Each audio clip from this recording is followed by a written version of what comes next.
I think it would be extraordinary not to engage with AstraZeneca or Pfizer, George Osborne told BBC Radio on Saturday. And he stressed Britain was an open economy that had benefited enormously from past investment by foreign companies such as Tata Motors and Nissan in the car industry, and AstraZeneca itself had grown by taking over foreign firms. And although the country's second biggest drug maker AstraZeneca has rejected a $106 billion approach from Pfizer in what would be the largest foreign takeover of a British company, the US group is expected to continue its pursuit. And Osborne said there was a lot of speculation about another bid coming. And Pfizer is currently weighing its next move, which could be a higher offer next week. And we are an open economy, we benefit from that. But our national economic interest when it comes to a very big takeover like this is who's going to be providing the science and the jobs and the manufacturing, Osborne said. And Pfizer's past record of cutting jobs after swallowing smaller rivals such as YF, Warner Lambert and Pharmacia has stirred up a political storm and fueled concerns among scientists about the impact of any deal on British science.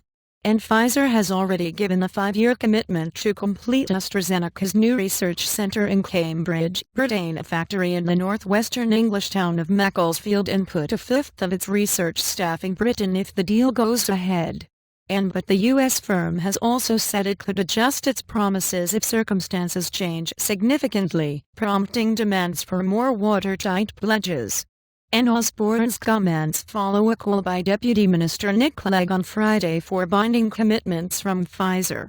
And Pfizer have given assurances about the jobs they'd create in Britain and the science they do in Britain. We have to make sure those are real promises that we can hold them to, Osborne said. And that's precisely what I'm doing, and the Cabinet Secretary, Jeremy Haywood, is doing in engaging with both these companies.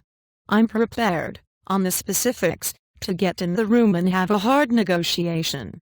And retaliation fears, and while most scientists, trade unions and the opposition Labour Party have lined up against the Pfizer bid, business leaders are worried that any political moves to stop it going ahead could damage British interests. And if the British government intervenes, it will send the worst possible signal to global business and repudiate a 3-decade commitment to a free and open economy, Simon Walker, Director General of the Institute of Directors, wrote in an opinion piece in the Times newspaper on Saturday.